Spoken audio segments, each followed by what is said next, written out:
Fellow Falcoholics, what is up? Welcome to episode 87 of the Falcoholic Live. I am, of course, your host, Kevin Knight, joined by my co-host this evening, Mr. Evan Birchfield. Evan, how are you doing this fine evening? I'm doing well. We should probably, say something to the Braves fans watching this. Yeah. Me and Kevin really aren't Braves fans, but I guess we kind of, since we're Falcons fans, we secretly hope you all do well. And of course, I know you all are having a rough evening, so yeah. Sorry. Shout out to you guys. We, as fellow Atlanta sports fans, we unfortunately know this story all too well, and it's tough, but it is what it is. It's very sad. It's very sad. So. I respect y'all because, I don't know how you can attach your heart to another Atlanta franchise. So yeah. Kudos to you guys for, and that's part of being a fan is when, unfortunately as an Atlanta fan, though, it just happens to happen to you more than other cities. But, eventually it's got to, something good's got to happen. So. Yeah, eventually something good's got to happen. That's what we keep telling ourselves. So far. Yeah. I tell myself so far, it hasn't panned out super well for us. But there's nothing else we can do. All we can do is keep going forward and just hoping for the best. And that's what we're gonna do on tonight's show, talking about the future, perhaps. As you can see from the title, it's time, I think, to talk about, Dan Quinn's future in Atlanta and whether or not that's a thing and how much longer that's going to last. We'll get into that. And of course, that means talking about, Sunday's game, which was very bad, very, very bad, historically bad even. So we will, of course, get into that and then talk a little bit about this Cardinals game as well. So, Evan, I guess I talked at great length about the game on the post-game show, so I kind of want to give you an opportunity to, vent your frustrations from that performance. Just starting from the top, what was something that you immediately took away from that game? It can be a positive if you had one, but what was your kind of big takeaway from that performance? Yeah. Unlike you, I've had a couple days to process it without I do the post game with DW, but it's a short one, so it's I've had some more time to kind of reflect on the game. And, it sucks. The Texans are definitely a good team, but I don't think anybody saw us getting pretty much destroyed. Right. I think what gets lost in it is how we actually were close to being in the game several times, but it's our defense could not, help out the offense at all. Because there was where we went for 2 or whatever, and then at one point we were down by 8, and it's we're technically still in it, but it didn't feel like it because we knew our defense wasn't going to get, Watson and stuff off the field. So it just kind of sucks. And you see Will Fuller basically abuse our secondary. Right. It was crazy. It was almost it got to the point where I was kind of interested to see how much more he could do. 14 receptions, 217 yards, and 3 touchdowns is insane for if you said that was Hopkins numbers, I would have still been a little surprised because that's a lot for any receiver. That's a Julio Jones day, Right. But, yeah. Definitely didn't see it from Will Fuller, and kudos to him or whatever. But and then you look at Watson having a perfect passer rating, that all reflects on the defense. Oh, yeah. The offense has its issues, but 32 points wins you a game. Yeah. Probably 80% of the time or something. Yeah. 53 points is an absurd amount, and I'm kind of interested. When's the last time we've allowed over 50 points? You see, I did an article researching this earlier this week. 2004 was the last time that they allowed more than 50 points. It was 56 points. You see how I accidentally plugged your article? Yes, thank you. See, this is the type of this is the type of repertoire we start building. After a few shows together. These type of these plugs. Thinking about it. Exactly. It was a subconscious plug even. Yeah. There you go. But read that, folks, after the show. Yeah, definitely. But yeah, it's 2004. It was in 2004 the Falcons gave up 56 points to the Chiefs. And they gave up 8 rushing touchdowns in that game. Lost 56-10. Funny enough, they ended up going 11-5 that year and winning a playoff game against the Rams. So I don't know how that game happened in that time frame, but that was the last time they gave up more than 50 points. So this is this was by far the worst defensive performance of Dan Quinn's entire coaching career, I believe, and also obviously his time in Atlanta. And for the Falcons, it was the worst in 15 years or something like that. And I guess to me, if I was Arthur Blank, that probably would be a fireable offense. but we're not quite there yet. We're still talking about this Texans game. But yeah, I mean, you mentioned it. Watson had a perfect passer rating. He set a career high, I believe, in yardage thrown. 84.8% completion percentage, 12.9 yards per attempt. I mean, there were 5 touchdowns. There really was no resistance whatsoever by the Falcons defense, and it was pretty pathetic to watch. If you've gotten another look at the game, I mean, what do you think the main issue was for the Falcons defense in that game? The secondary. I mean, it just seemed like Fuller was unguardable. And then the one play that kind of sticks in my mind is where you can find it online. It's been shared a lot, but where Hopkins basically drew like 4 defenders on him. I think even Vic Beasley was like semi back there, and Fuller was basically wide open. And it's like, and Fuller actually, if you watched a couple of their red zone, he almost scored like actually 5 times. One of the times Isaiah Offer like tackled him at like the 1, because he was probably like a few inches shy of being in. And then another one, he caught like a pass, and he almost went in. And that's when he basically used that tight end Fells, who had 2 catches, but both of them went for a touchdown. So yeah, it's just, and I don't want to take anything away from Will Fuller, but he's not like a iconic receiver that's going to dominate every week. Like, no, he's a speedster. That's his thing. And I believe he had more yards in this game than he'd had in the entire season up to this point. That's what I'm saying. Like, for the fantasy people out there, don't sell the farm to go get him. He's going to probably go back to having like a 40-yard, 4 receptions, 40 yards, and maybe a touchdown at best kind of season, week in and week out. Like, this isn't normal. It's just, it's the Falcons, so of course they're allowing it. And, it just really sucks because we've known people probably had Dan Quinn on the hot seat last year, but like officially he's been on the hot seat for the past couple weeks. And it didn't get any less hot. No.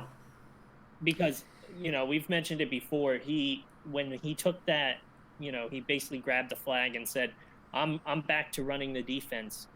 If it went well, he gets all the praise, but the risk of it is now he's taking all the blame because it is his defense. Yes. It is for the most part, his players.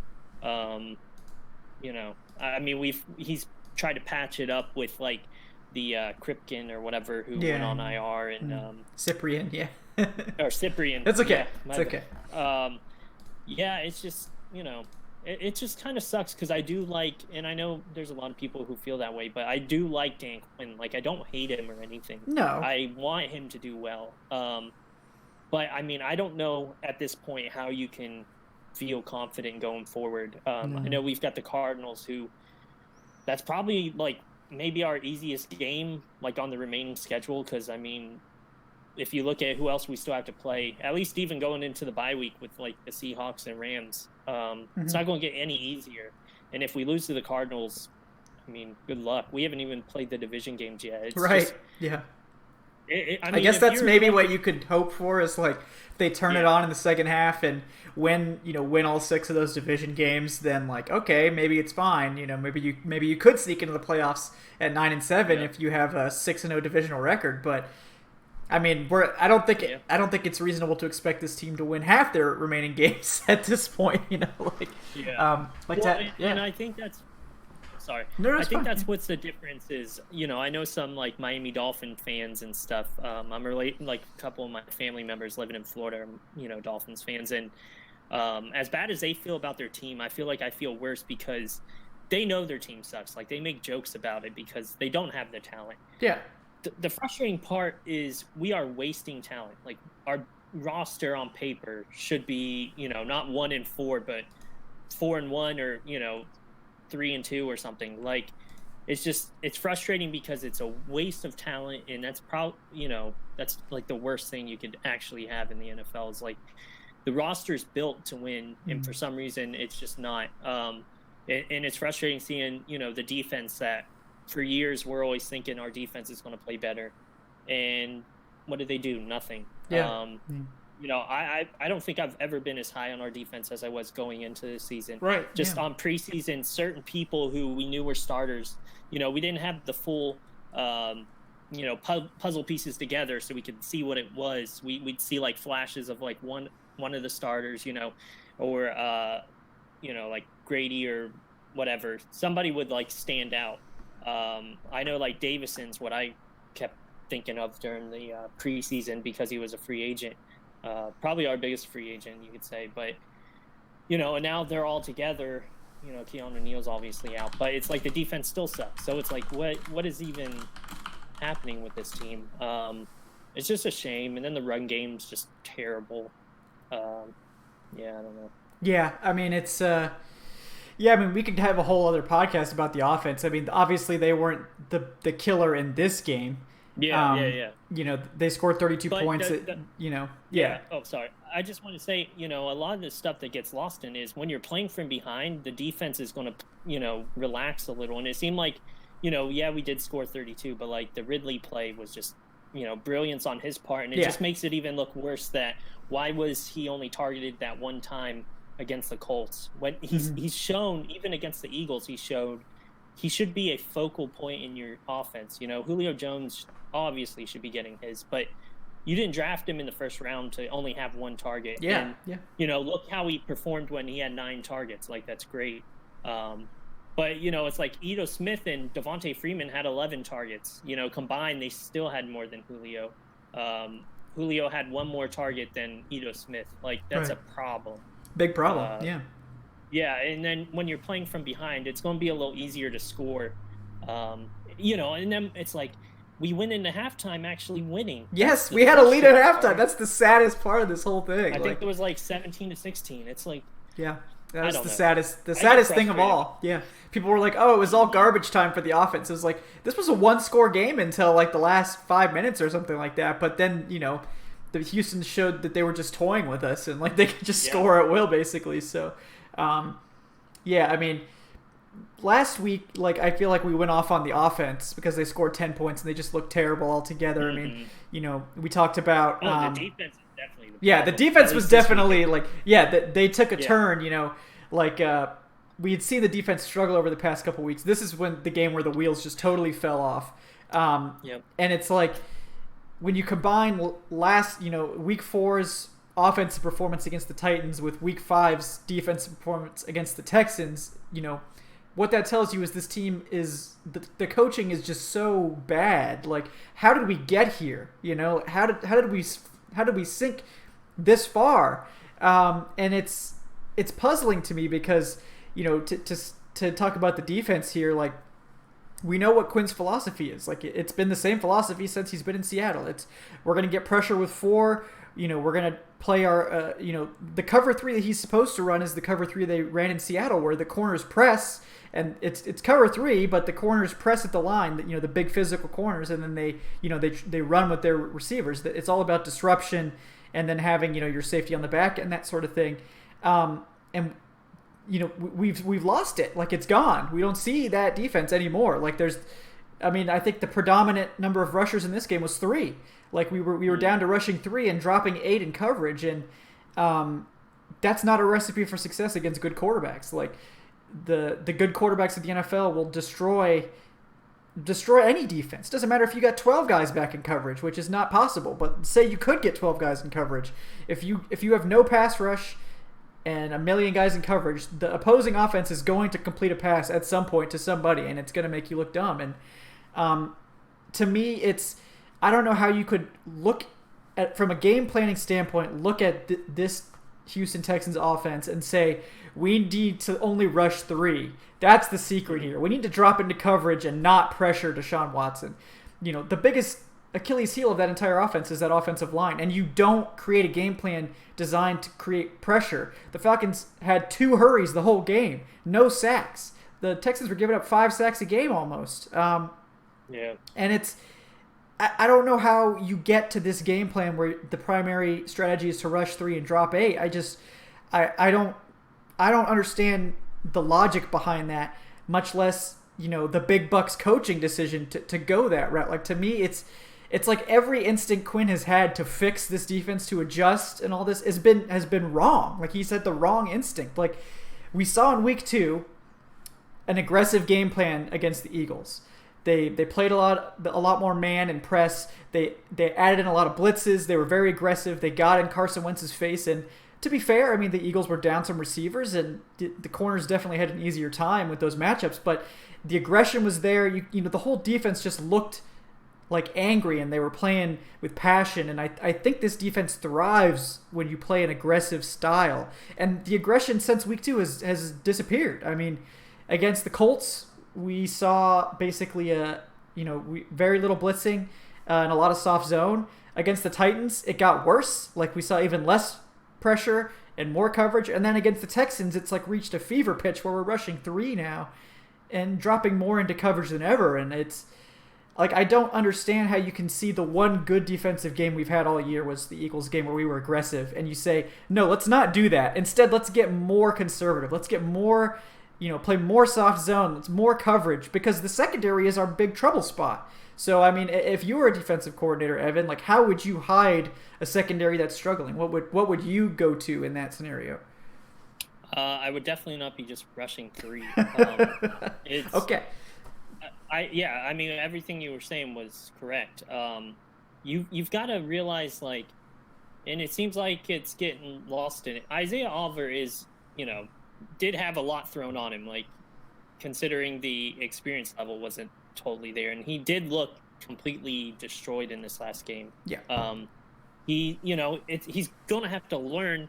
He's not a veteran at all. He got lost in his zone responsibilities, like, many times. Yeah, and he's not Ricardo Allen, where he knows, exactly what to do. That's the thing, is, like, when you lose Neal, like, our defense was already struggling, but there's not a ton of safety help. I mean, when you've got Cyprian in there, he was literally just traded for. Yeah. Like, there's, you got to have some more experience back there, and he was kind of left on an island, because it's like, it just seemed like Will Fuller was just going completely off. And then, I mean, you take away what Will Fuller did, Hopkins still 7 receptions, 88 yards. Like, they didn't even have to rely on him, and that's one of the better receivers in the league. Some would say even, top 2. Yeah. Some would say better than Julio. And they didn't even win because of that. Right. Trufant did a good job on Hopkins overall, I thought. I mean, yeah, no, I mean, he did, but it's going to get lost in it. Yeah. Just because, because Trufant got burned deep, on that one play. And, if you ever get burned deep, that means you're a bum at corner. You can't ever give up a long touchdown. And that in the chat, Jamal Washington brought up a good point about how, he said, Kiki Cutie, basically, I don't have the script in front of me, but basically was saying how, like, the defense the Falcons defense, everybody knows, I think, or something like that. Like, basically, we're predictable. And the whole league knows it or something. That's not exactly a stigma you want surrounding your defense that's supposed to be, good. It's a bad look, and it sucks because, like I said, the schedule's not getting any easier. No. Apparently, we have a very predictable defense, and the whole thing with Dan Quinn being the head coach was we were going to have a good defense, Right. And we don't. Yeah. That's me and you. It seems like me and you talk about it on every show, but it's like if you're going to hire a head coach who's a defensive mind, your defense better be damn good, because why are you even wasting your time doing that? Get an offensive guy and let somebody else figure out the defense. It's right. Just, I don't know. We're kind of out of excuses. No, I mean, the excuses are gone. Like, Like, I mean, this is what year 4 of Dan Quinn, so it's this was the time where we're like, okay, we should be seeing some returns now. Yeah. Like, we've had a lot of drafts. We've had we've gotten the players that we want. We've given out some high level contracts to our cornerstone players, and that's the thing to me. Like, if you compare this roster to the last time the Falcons were this bad, which was 2013, 2014, like, this roster's better, like top to bottom, than those teams, and Oh yeah, that's what I'm saying. On they paper, shouldn't be this bad. You could argue,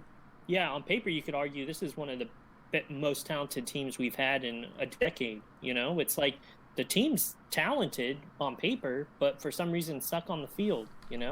It's very frustrating. That's why it's like if the team sucked, I wouldn't care. Like I would care. Obviously, they're my favorite team, but like I wouldn't, let it bother me that much. It's literally wasting talent because Julio's in his prime. Ryan, technically he's in his prime still. Like Ridley's growing. It's like, and Austin Hooper he's completely flying under the radar. How much better he's looked this year. Like he's been a very reliable target for Matt Ryan, and he's basically been that tight end we've been hoping somebody would be since Tony Gonzalez left, and he's looked good. Even Mohamed Sanu every week has been looking good. Yeah, but it doesn't matter because we're losing. Yeah. It's. I mean, it's quite frankly, it's embarrassing, because, like we were saying, like the talent level is there for. I mean, I don't think this defense, like maybe we were overrating the talent based on an optimistic perception of everything, but I maintain that this should be enough talent for like at least an average defense. Like they shouldn't be definitely. Like the worst in the league, which is their 30th, I believe, now in points allowed. So to me that just screams poor coaching, and I think that the other part of that is that the locker room has been lost by Quinn. I think that the players don't agree with his scheme anymore. I think that I think we needed to see, if players are out there getting lost in coverage like Oliver, the solution isn't to play only zone and make Oliver confused in his zone coverage. The solution would be like, okay, let's just run man coverage, tell Oliver to go line up on his man, and how are you going to lose? I mean, if you lose your man, then there's no one to blame but yourself. Like, there's no schematic that you can go on at that point. Like, you just, lost your guy. But, like, they aren't being put into positions to succeed. The secondary has been the issue, so, in that case, you would normally think, okay, well, we need to dial up the pressure then. I mean, that's what the Bucs have done to some success, is to dial up a ton of blitzes, to dial up extra pressure, and that has kind of covered up some of their weaknesses in the secondary. And the Falcons have taken the opposite approach. They're going to less pressure. They're going to 3 rushers, like we've said, and the secondary is getting destroyed. It took Deshaun Watson, I think, 90 seconds in his press conference to explain every single Falcons coverage and defensive formation and exactly what they were going to do out of each one. If the opposing quarterback can sum up your defense in 90 seconds, I think that there's a significant issue there. And the other side of that coin is if he can sum up the defense in 90 seconds, but the players are routinely out of position, like they don't get it, like there's something seriously wrong on a lot of levels there when you have those things happening. And to have this, I think, was kind of a must-win game for Quinn, like to prove that he could right the ship, to get the season back on track, all of these things. And to go out and put this on tape, to put forth the worst showing of your entire career, the worst game of your head coaching and defensive coordinating career, the worst game the Falcons have seen on defense in 15 years.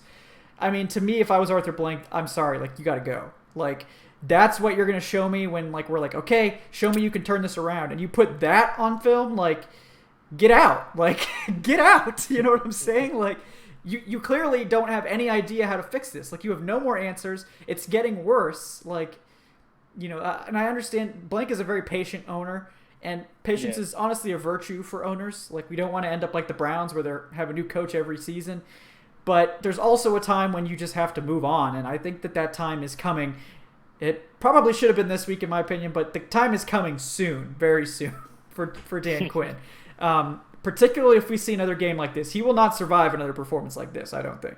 That seat is like molten lava. Like, he's dangling over the lava pit, and the string is like almost, cut entirely, but it's just barely hanging on. Like, as soon as the owner has to come out and say, we're not going to make a coaching change at this time, I think they can turn it around. When the owner says that, you're like T-minus 2 weeks from getting fired. Like, if the owner has to come out and defend your job to the media, that means you're about to be fired. That's how it goes. So, so for Blank's gotten that taste of success with Atlanta United. Like, Atlanta or the Falcons were like his baby, you know, but he's gotten that taste of what victory tastes like and success, and you know, good for them and stuff. So now I think it's getting a little fire under his ass. So, you know, will he be a little less patient compared to what, you know, and I do like that you mentioned, you know, you don't want to turn out like the Browns where you're just firing coaches left and right.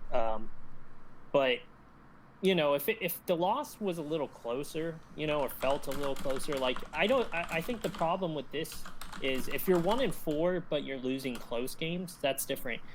At times it feels lazy, or you know, like we're not being competitive. I don't know, like that's the kind of stuff to me that starts with coaching, or if our team wasn't even talented. You know, I hate to keep going back to how it feels like we're wasting talent, but that's really what it feels like. Yeah, it feels like a waste. I 100% agree. And it's not going to get easier. No. You know, I hate to keep looking forward at the schedule, because Lord knows this season feels like it's closer to over, but like we're not even halfway yet somehow. But yeah, like I said earlier, we go to Arizona, obviously. Then we play the Rams and Seahawks at home bye week.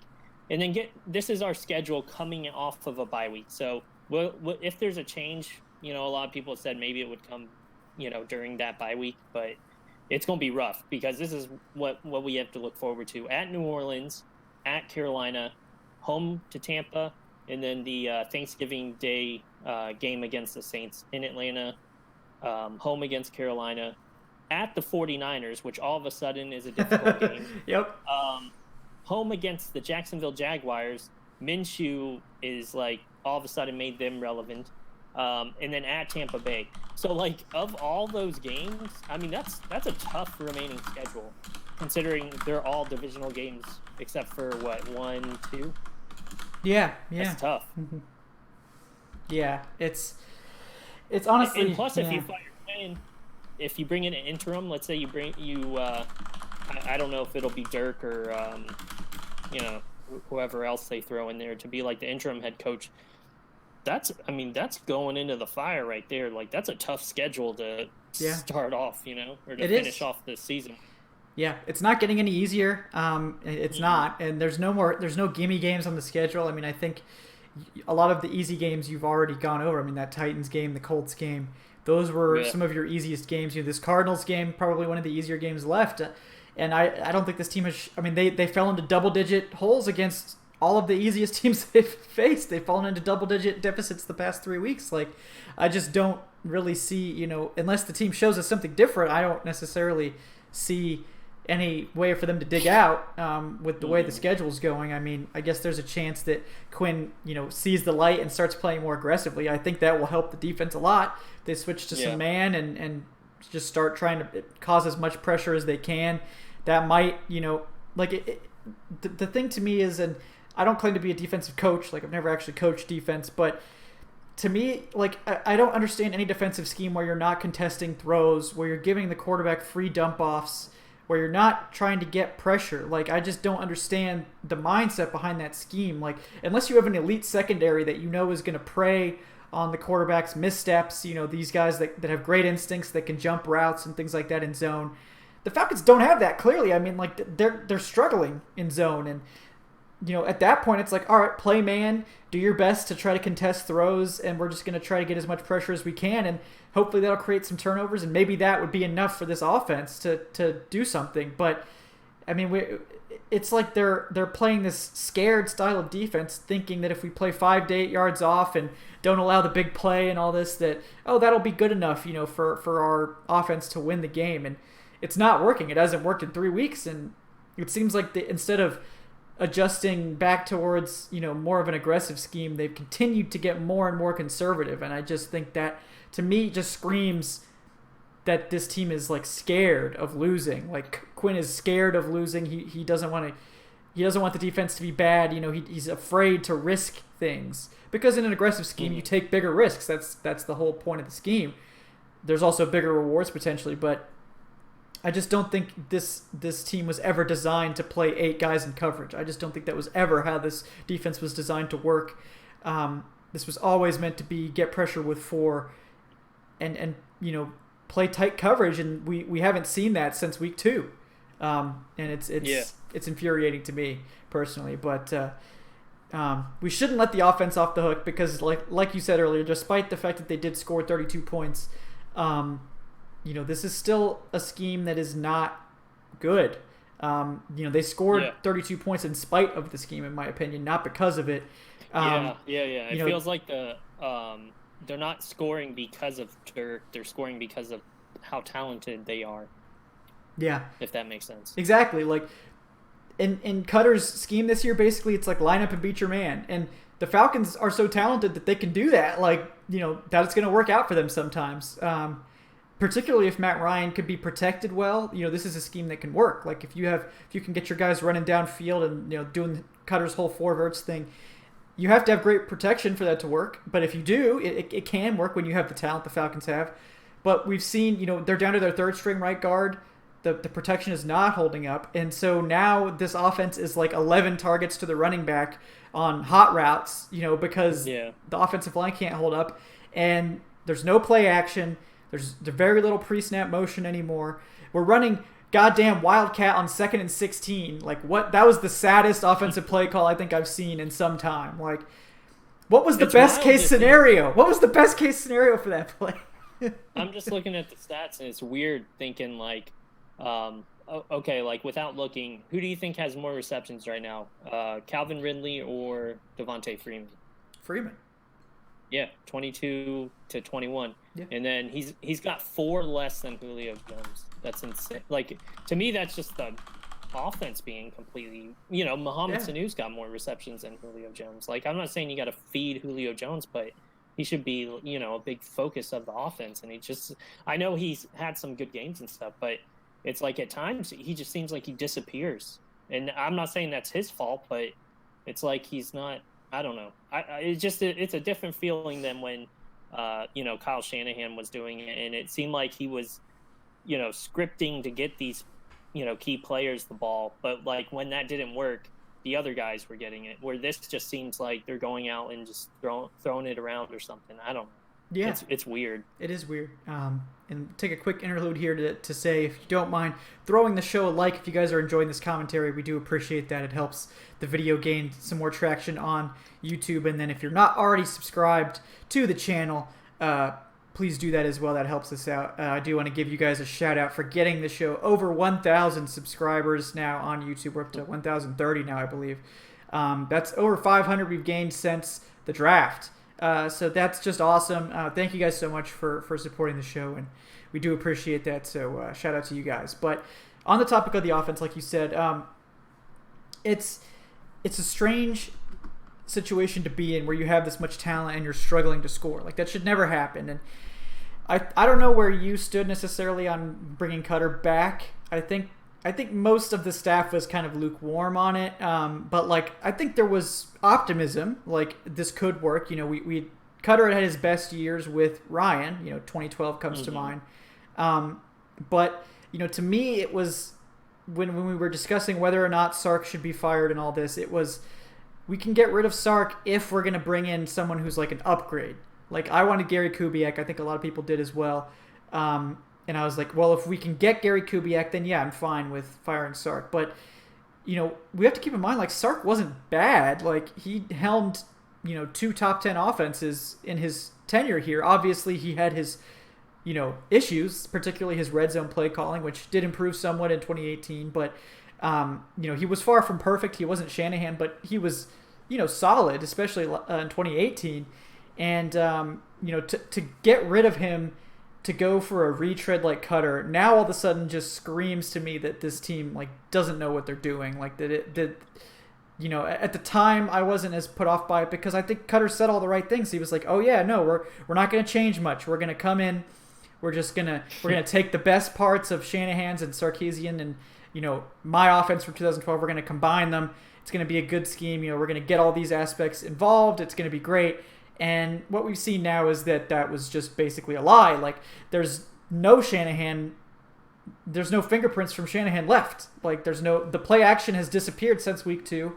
The pre-snap motion's almost gone. The run game is terrible. Everywhere Cutter's gone, he's snuffed out any semblance of a run game, and that has continued here.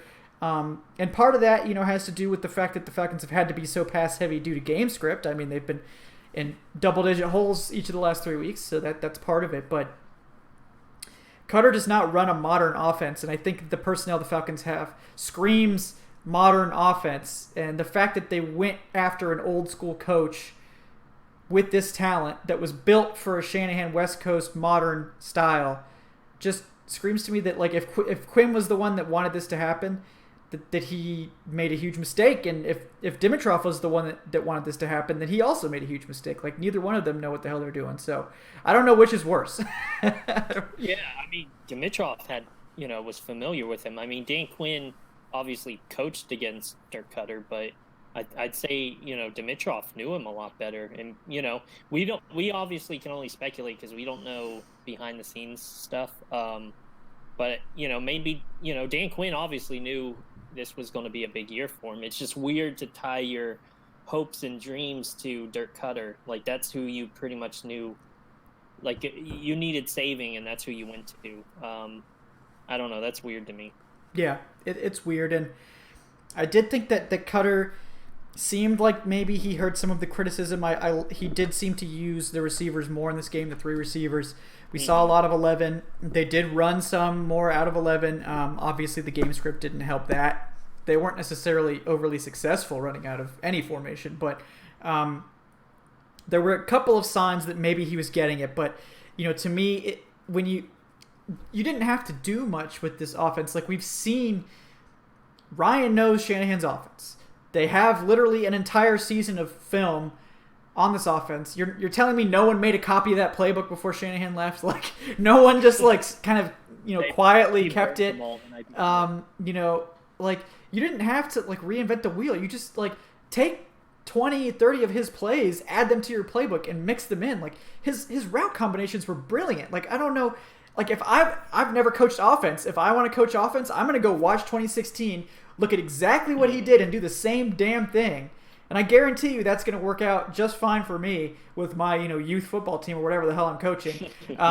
We're gonna blow the pants off somebody with these route combinations, these pick routes and things like that. And to be so arrogant as a coach, I guess that's where I think this is coming in, is to be so arrogant as a coach with Cutter to say, actually, we don't need any of that. Forget all the Shanahan stuff. My offense is just fine. We're going to scrap all that. I know we said we were going to use it, but we're going to scrap it. Mm-hmm. Like that, and then the offense sucks. And it's like, what are we doing here? Like, this is why you've been fired so many times. Because you think your scheme is the best. You're not willing to adapt. You haven't evolved at all since 2012. The whole NFL knows your scheme, and it's not working anymore, and you still won't change. So just because you're an NFL coach doesn't mean you're a good coach, I guess is what I'm trying to say. and not to tie back to it, but I think that's why, you look and we got 32 points. I think that's just because our team's offense is too talented not to score points. They're going to force their way to score points. It's with what we have, because this is a much better group than what Shanahan had. Do you agree with that? Yeah. If he had, because when I was watching the Monday Night Football game, I couldn't help but think wow, I know they were playing the Browns or whatever, but the Browns defense isn't completely awful. But I'm watching it, and it's like, man, it really seems like he's designed, because some of the plays look similar, but it's like you can tell he focuses on player strengths. It just seemed like it was more scripted than the vanilla, compared to what that 49ers team was doing on Monday night. Our offense just looks completely vanilla. There's 3 plays in the playbook sort of thing. It's sad because it's, I'd say we're more talented offense than the 49ers, but you watch that and you can really see his, creative offensive genius come out because he was getting players open. He uses his fullback a lot more, obviously. Kittle's a good tight end, though, so I don't want to say he's not talented or anything. But they don't really have a primary receiver. No. They definitely don't have if we traded him Mohamed Sanu, he'd instantly be their best receiver. Yeah. And they're still, they're undefeated. I mean, it sucks. They I don't look wanna great. always Their go back to defense is Kyle really good Shanahan, too. but Yeah. yeah, I no, mean, that's like been a walking really good proof. team. You don't need a Yeah. defensive head coach to make a good defense. Like, it took them 3 years to do it.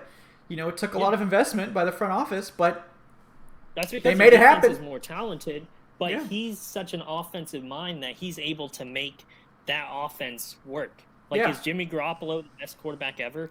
Certainly not. No. Some people probably wouldn't even put him in their top 15. He's probably he's like an average quarterback, I'd say, and I think that's fair. Yeah. But you look at that team, Tevin Coleman got his, Matt Breida came in, got his, and he uses all these weapons, and it's just, it sucks, but it's like you're on this side of the fence kind of missing him. You can't help it. It's sad, but, we saw, what an offense should look like, and now he's gone, and then we had Sark for a minute, who did get better into year 2, but not enough to, what it should have been. No, but, I mean, you're absolutely right about that. And, it's interesting to think about, if Shark had another year to see if he could have improved more. I think that's a possibility that he could have. In hindsight, would you rather have Cutter now or Sark year 3? Oh, Sark year 3, 100 times out of 100. Yeah. And that's funny looking at, but I think most people would probably say that. Yeah, and it's really sad. And it's Shanahan took that 2016 offense that featured, obviously Julio was the engine, but they did have Sanu, so that was helpful. But then it was Taylor Gabriel, who was your third receiver, who's a good receiver, but he's not a guy you can really just throw the ball to a bunch of times a game. And he was signed in week 3 or something like that. Yeah, and then Aldrick Robinson, Justin Hardy, Jacob Tamme, Austin Hooper in his rookie season. These are all. None of these guys are as good as what we have now. Obviously, Julio and Sanu are the same players. We have Calvin Ridley, who's better than Taylor Gabriel. We have a prime Austin Hooper now, who looks like a top 10 tight end, easily. I think the offensive line probably would have been better than 2016 if we didn't lose Lindstrom. Without Lindstrom, it's probably a worse offensive line than 2016. And the big thing about that line was that the continuity stayed all year, which was a big deal. That always is a big deal with the offensive line. But, that offense had less talent, but it had a good scheme. And in some ways, the scheme matters as much as the talent, because if you can scheme your players open, they don't have to be Julio Jones to get big. They don't have to be Julio Jones and Calvin Ridley and Mohamed Sanu to have big games. They can just be in the right place at the right time. And we don't have that anymore. So now it means that we have to have Julio and Sanu and Ridley making, incredible highlight reel plays every week just to stay in contention. And I think you mentioned at the beginning of the show, when you score 32 points, you should win most of the time. And that Falcons offense in 2016 that was, historically good, one of the best of all time, averaged 34 points a game. That was their historically good average. So when you're giving up 50 points a game in a game, you're not winning any games doing that. I guess that's what I'm trying to say. So, yeah. But yeah, it's just the whole thing is just so sad because it feels like they've just squandered all this talent, just totally squandered it. And that to me is the worst part. If this was a Miami situation where the talent clearly wasn't there and they just weren't good, it's oh well, it's. We weren't really expecting them to be that good anyway. It is what it is. Let's just try to enjoy the season and talk about our draft pick. But this was a team that should be competing. This is a wide open division. The Saints and the Panthers are playing backups. The Bucks are the Bucks. Yeah. They look good some weeks and then they look bad other weeks. They're not a team that should scare you. And instead of taking advantage of this, they just fell flat on their face and they're 1-4.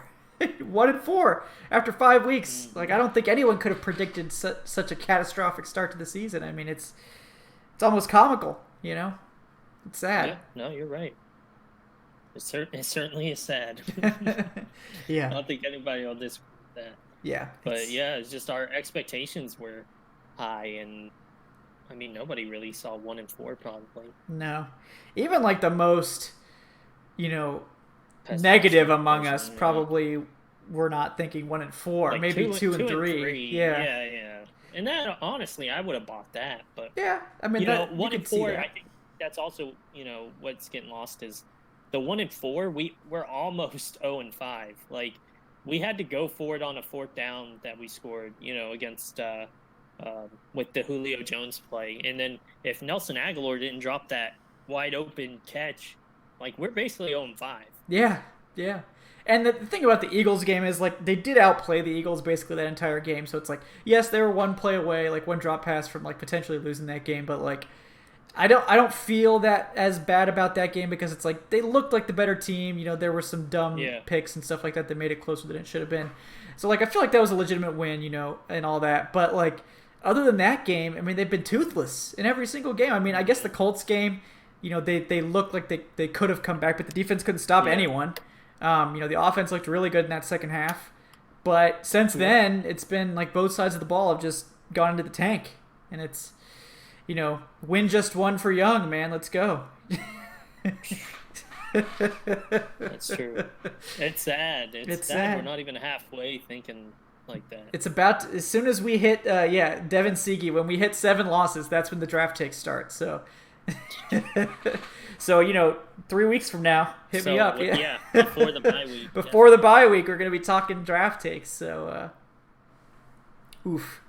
Yeah, it's really sad, but I don't know what else to do. I don't know what to do with this team. I don't know what you do to fix it. Like, I think there are some easy schematic things you can do, but I don't think either of these coaches is either able to see it or willing to do it. Like, I don't know if it's one or both of those things, but if the last 3 weeks have told us anything, it's that they've made mistakes and they're going to double down on those mistakes, which is what Quinn has done especially. So it's going to be tough. I mean, the Cardinals, a lot of people think, that's probably the easiest game left.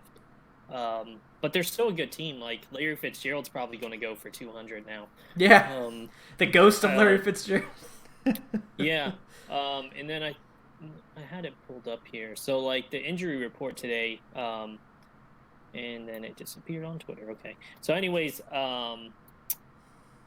obviously Bosher's out for the year, so we had Matt Weil back. But apparently he was out. Yeah, he did not participate today with a right quad. Julio Jones and Desmond Trufant also didn't participate, and Lee Ray Wilson didn't with a groin. But so we might have, that because they actually signed a punter to the practice squad. Yeah. So we might have our 3rd punter of the season. Oh, hell yeah. Hashtag punter drama. In punter news, yeah. Yeah, shout out to Rise Up Reader for like taking the opportunity to dunk on Matt Bosher while he's on IR, because that's definitely the biggest problem with this team is the punter that's not punting anymore. But shout out to those guys. I don't know what else you could say. I mean, it's bad. We'll see if they can right the ship. I doubt it. Does anybody have questions? Yeah, we do have some questions to get to. I will get to some of those. I know Robert Kelly wanted to know specifically, he had a trade scenario. A fantasy trade? I think it was a real trade. I think he was Robert Kelly. If you could post your trade scenario again for me, it like disappeared up at the top.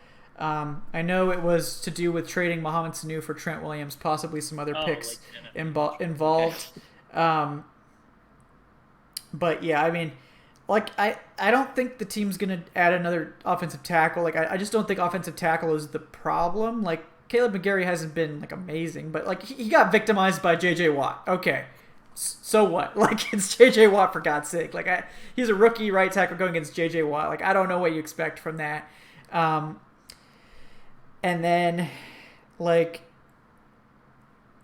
Mohamed Sanu, like, I mean, if the season's over, like, get something for Sanu if you want, because they're going to cut him, more than likely. Yeah. So, yeah, if you could find a trade partner to give up, like, a 4th for Sanu, like, sure.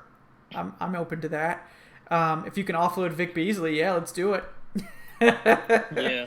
But, like... See, what's interesting in that situation, though, is, like, if Dan Quinn's gone, which right now it's probably, like a 90% chance or more. Yeah, I'd say that he's probably gone by the bye week. What percent chance is Dimitrov gone? Honestly, I don't know. Yeah, I think it's probably 80%. Like, why would Dimitrov even bother trading for picks if he's pretty much gone too? I think that's what sucks is, like, none of us really know what's going on behind the scenes or how close, how would Blank be more willing to give them a chance than we all think. Yeah. I don't know. I guess, Tough. like, to me, it's like I don't know that Dimitrov's like drafting and talent evaluation other than Vic Beasley's contract, which I don't know if that was all of the former Falcons coaches that we have on the roster, like Malarkey, and I know Greg Knapp or whatever wasn't like there with him. At least I don't think so. Right, yeah. That I think he was a previous, like much but earlier. It's weird how there's like a couple, that he's familiar with, which I don't know if that's just a coincidence and Dan Quinn just happens to know them all, or if Dan Quinn literally was like, hey, Thomas, I don't know, what to do with the offense. That's idea? My guess, honestly. Yeah. Yeah. My guess is that that's kind of both on their fault. Yeah.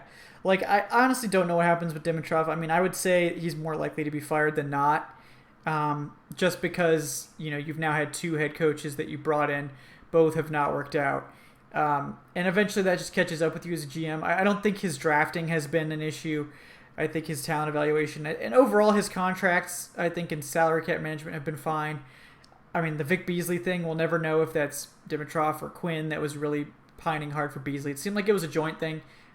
So to me, giving Vic Beasley that 5th-year option was definitely a fireable offense. But, I don't know. Blank really seems to like Dimitrov.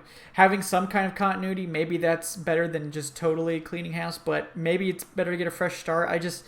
If you're gonna fire Dimitrov, you need to have another general manager like ready to go that you trust. Maybe if who was the guy that kind of quasi retired this year? I forget his name. For the Falcons? Yeah, he was the assistant GM. Yeah, Pioli. So maybe like Pioli says, "Hey, I'm ready to come back. Like, you want me to be your GM?" Maybe that could be an option, like a dark horse. He was close with Dimitrov, wasn't he? Yeah, he was, he but may not want to, like, based on like, oh, you fired. He may not. See, that's the thing. We don't know how close these people are. Right. Exactly. So. Yeah, I don't know. So Pioli, I mean, that could be a weird thing. He has some experience with this team, but like, you need to have like a plan if you're going to fire Dimitrov. You can't just fire him and just go randomly off into the wilderness like we did with the Cutter hire. I don't really know. I don't really know where they go there. I think we both agree they need to go after an offensive guy. I think we like Lincoln Riley, and a lot of people like Eric Bieniemy or whatever. Anybody. Yeah, I mean, Eric Bieniemy could be cool. I don't know. Like, it's just like with Bieniemy, it's like, what has he really done? He's Andy Reid's offensive coordinator. Is he really calling any plays? Like, is he just an understudy? That's kind of a risk. It's obviously, kind of like the same as what a lot of people thought about Sean McVay having Matt LaFleur, who was our quarterback coach or whatever. That was kind of the criticism he got before going to Green Bay. Or I think he stopped in Tennessee first, but then went to Green Bay. Was that like, oh, he was the offense coordinator with McVay, and it's like, I mean, they've done well. I think they're like 4-1, but it does help having like here and their defense is kind of decent. But I definitely want to see some offensive mind. Even if it's like something out there, I just don't want to see like more of this like Cutter's just kind of a boring offensive coordinator. Like, there's no excitement. In the offensive, guys we have, they're going to score regardless. It may not always be, 40 points or like we had 32, but they're too talented not to. Even if they're, but if we had Shanahan back, they'd be scoring 30 or more just based on what the talent level is. That'd be consistent. More than it'd probably be a much better team than 2016 even. But I would think so. We can't do anything with that. So, no, we can't. Yeah, it's a dead end. But it really sucks that we're in the spot that we're in. I think if you're blank, you need a swing for the fences hire. You need someone exciting to bring the fan base. Like, I know there's been, talk of Mike McCarthy. I don't think Blank would hire Mike McCarthy. I think Blank is smart enough to know that would be a disastrous hire for a lot of reasons. Like, the fan base would riot, first of all, because he's just far too similar to Dirk Cutter and Mike Smith. I mean, he's a retread coach who had some success but had a stale offensive system that got him fired. That's exactly what Dirk Cutter is. I don't think that's an option. There's been talk of Josh McDaniels, but Josh McDaniels is a piece of shit, and I don't think that that's a good idea either. If Dimitrov sticks around, maybe. Leftovers. Yeah, I mean, McDaniels had his shot as a head coach and was just god awful. I mean, he did not look good at all, and that's what happens to a lot of Patriots coaches. You can't use like, oh, what's your resume? Well, my head coach was Bill Belichick and my quarterback was Tom Brady. Like, I would probably succeed in that role. That to me, that's like, it's like being, I don't know, it's too easy. Like that whole anything New England, I want no part of, because they're in their own little world where everything just works for some reason. Yeah. Like McVay, he was, in Washington, I think, before he went to the Rams. Like, right, and he had them like looking good or whatever. Yeah, yeah. That's where you look at, Kyle, before he came to us, I think, was also in Washington, right? Yeah. I mean, Kyle Shanahan honestly had kind of a checkered past as a coordinator. His offenses were never bad, but they weren't like elite. I know he was in Cleveland. Yeah, he was before he came to us. Wasn't he in Washington? He was in Washington for a time when his dad was head coach, I believe, and he was in Cleveland as well. But he wasn't like a part of these teams. Like, he wasn't on the Colts with Peyton Manning. No.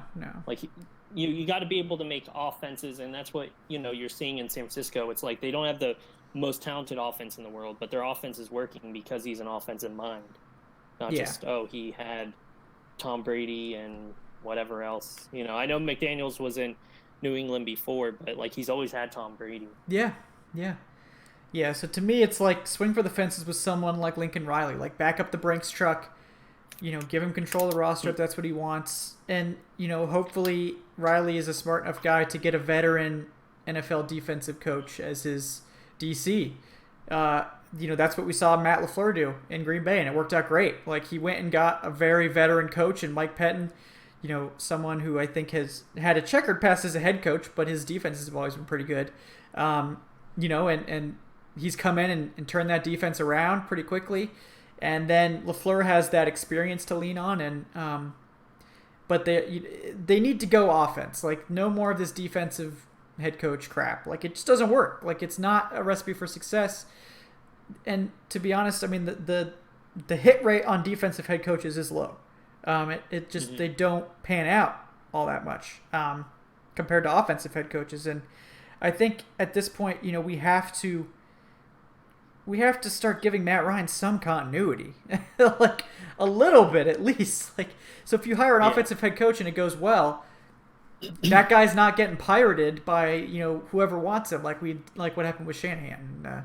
I think that's really important going forward. Like, we need a steady offensive helm for the next 5 years, while Matt Ryan and Julio ride it out over these final couple of good years. But I think the Falcons could easily be the most attractive coaching opening, in terms of roster and all that. So they should have their pick. I mean, this is not a Dolphin situation. This is not a train wreck. This should be better. So it really just depends on what someone... if you're coming from, let's say it's like Lincoln Riley or some other college coach, and you're looking at what's available, like there's probably going to be more firings at the end of the season, because there just always is.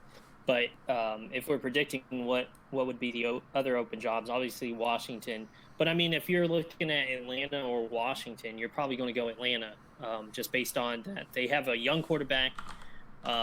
Their owner's like crazy. It's just like, and you look at our talent level, the roster, as you mentioned, is like already talented. It would be a much easier role to step into and succeed right away. Miami, will they fire their coach? Probably, if they go winless. That's usually like a sure thing if you don't win a game. Right. But their roster's completely, like, they got draft picks, I think, but like Josh Rosen's your best quarterback. Devontae Parker's your best receiver. Kenyon Drake's, I think, going to be a free agent. Why go through all that when Atlanta is literally built to win right away? Yeah. I don't know. I mean, it just depends on what you want. Yeah. I imagine.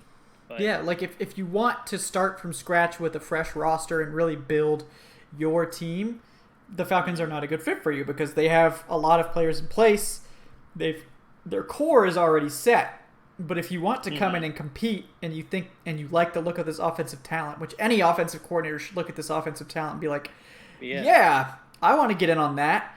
And what that could do is for like a young coach like Lincoln Riley, you can have the Ryan Julio prime for the first 5 years of your coaching career, maybe get a Super Bowl out of that ideally, and then like you're not tied to these guys for like 20 years. Like it isn't like they just drafted Ryan and he's going to be around for the next 20 years. Like you've got 5 to 8 years left of Ryan, and then you can start from scratch with a new quarterback if that's what you want to do too. So it could offer you honestly the best of both worlds in that way. Yeah, and you honestly have you have 2 first-round offensive linemen who are very young. Like you don't have to worry about throwing a bunch at wasting those first couple years drafting offensive linemen, because you already got 2 that'll assuming you walk in, they'll be ready for year 2 or whatever. Yeah. And then how many times do you get to walk into a franchise that has an MVP quarterback and, in my opinion, the best wide receiver in the league? Like that doesn't happen every day. If I'm an offensive mind, I'm licking my chops, because it's like you made a good point. It's not like you're stuck with them forever. Julio probably has like a couple more years of prime. 2 to 3 years of like prime Julio probably. Yeah. So I mean, I don't know. And then you got young Calvin Ridley to mold. And exactly. Like. Yeah, I don't see how you could look at this and say like, I don't like this talent. Like if you look at this talent and say you don't like it, like. Who are you, like Mike Malarkey, Exotic Smash Mouth? Like, me and you are fans, so like we're obviously in favor of it. But like, I don't even think it's. I mean, I'd say most people in the league would agree. Yeah, I don't think it's a hot take. Given, I don't think it is either. But yeah. So that is something to be positive about Falcons fans. Like, the Falcons should be the most. Yeah. I mean, we're gonna suck this year, but like. Mm-hmm. They should be the most attractive coaching opening, and because of that, this should give them a great opportunity to get whoever they want. That doesn't always work out. Sometimes the best coaching name is not the top option, but I think if they do aggressively pursue someone, I think they'll have a leg up in getting them. So I think I would love Lincoln Riley. Obviously, it's a gamble. He hasn't coached in the NFL. Not all college coaches work out in the NFL. That's true. But I think that's the right type of move. Like you really go all out. Like it's kind of like what the Cardinals did with Cliff Kingsbury, except Lincoln Riley's actually a winner in college. But like. Yeah. It's the same basic idea, but I think better. Like you have a better choice, and I think you just hope for the best with that. And I think the upside is there. Like the upside is there to have a transcendent offense, and hopefully have a quality defensive coach come in with him, and have a competitive team really soon. You didn't even mention like the defense is loaded with young talent. There's so many pieces already in place. They can add their own like. Here and there, but we've got Ricardo Allen, Deion O'Neal, Deion Jones, Grady Jarrett up front. Like, there's already pieces right there. Like, you can add your own if you want, but there's tons of talent on this roster. It's got to be, favorable, but I mean, we'll see. There's a long season. Coaches are going to get fired, as I mentioned, that like probably no one saw coming. It just happens every year, but. It just sucks. We're entering week 6, and we're already talking about the draft and coaches, and didn't see us in this position. Didn't see that coming necessarily. But, it's not this quick. Hey, we can only talk about what the Falcons do. We don't have any power here, so we do not. This is the best we can do. But any final takes, Evan, before we wrap it up? If you have any Cardinals players in fantasy football, play them. Start them all. Yeah. I'm starting David Johnson. Easily. I mean, I would have started him anyway, but, Yeah. Well, honestly, apparently he's been, like, a little dinged up, so he may, something to keep an eye on. I don't know if he practiced today or whatever, but definitely keep an eye on that. But, Larry Fitzgerald's probably going to score, and Kyler Murray's going to have his best game of the year, his first big rookie game or whatever. Cliff Kingsbury's system finally comes alive against the Falcons. I can see the headlines now. Yourself. Yeah. Yeah, just be prepared. It's crazy. Yeah, well. Once you accept that this team is just not working, it doesn't hurt as much. Plus, if you're also a Braves fan, you're probably already so hurt right now that it's not. Yeah, you probably can't feel it anymore anyway. Yeah, so I would just go into these next few games with no expectations for them to be good, for them to look good. Just turn the game on, have a beer. Maybe if you have Red Zone, maybe just watch Red Zone, have the Falcons game on, and watch Red Zone or something. Just kind of try to enjoy your Sunday. Don't get overly invested in the game, and we'll just hope for the best. Yeah. Obviously we hope that the Falcons turn it around and still make the playoffs. It seems exceedingly unlikely at this point, but the Falcons do have a habit of turning it around whenever we think that they're absolutely 100% out of it. So I think there's less than a 7% chance right now. Yes, 1-4 is usually the death knell. 0-4 is definitely the death knell. 1-4 is almost there. So yeah. So we will see there. But before you guys take off, do please like the show, subscribe to the channel. If you enjoy what's going on, we do definitely enjoy chatting with all of you. So thank you once again for hanging out. We'll be back Sunday after the game, rain or shine, good game or bad game, to break it down, instant reactions, that type of thing. And yeah, if you don't mind, throw in a follow at the show on Twitter too. That's at Falcoholic Live. You can tweet your questions there too. We don't get a ton of questions on Twitter because it's mostly live stuff. But if you don't think you're going to make the actual show and you want to ask a question and watch it later, you can send it on Twitter and we will ask that. We will answer those during the show as well. But yeah, guys, I think that's pretty much going to sum it up for tonight. Before we get out of here, though, do want to thank my co-host, Mr. Evan Birchfield, at the easy to remember at Evan Birchfield on Twitter. Evan, anything that you're working on that you'd like to plug? On Fridays I have my fantasy articles, so if you have any questions, do send them to me on Twitter. There's also, I do tweet recap, which comes out on Mondays or Tuesdays. It just kind of depends. But so if you want your tweets, make sure to be following me and the Falcoholic on Twitter. And they might be included in the article. And then also just a shout out to Kevin, who's got the best record in our the Falcoholic staff picks. We pick the games each week, and I believe you have 51. It's 51 something, 51 something, right? And then of course the tie. 51 games out of all the games that have been played this season. That's pretty solid. So kudos to you on that. Yeah, I was pretty nervous about that Green Bay pick because we heard Devontae Adams isn't going to play and all this. I was like, oh no, what happened? Am I going to mess this up? And then they ended up trouncing the Cowboys. So I was like, all right, I should just go with my instincts every time, and I'm going to keep doing that. So I think, appreciate you. I can't remember. Oh yeah, absolutely. No, thank you for coming on. We appreciate you. We will get Aldon back too at some point, and then we might have a threesome on here. So that'd be nice. I know the fans like to have all the differing perspectives. It's nice. It's cool. My voice, gets less hoarse by the end of the night, and that's always good. But yeah, guys, I am Kevin Knight at Falcoholic Kevin on Twitter. Got the stats preview tomorrow. The players to watch on Friday.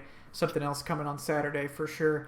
And then other than that, guys, make sure to check out the site, thefalcoholic.com, for all your Falcons news needs. It's tremendous. Just the best content there is. We have a great stable of writers. If you prefer or just enjoy a regular podcast as well, the Falcoholic podcast with DW and Gina is pretty awesome. And like Evan said, they do a post-game podcast as well that I think comes out on Monday or Tuesday. So that's another source of Falcons audio content if you just can't get enough of it. So until next time, guys, I'm Kevin. He's Evan.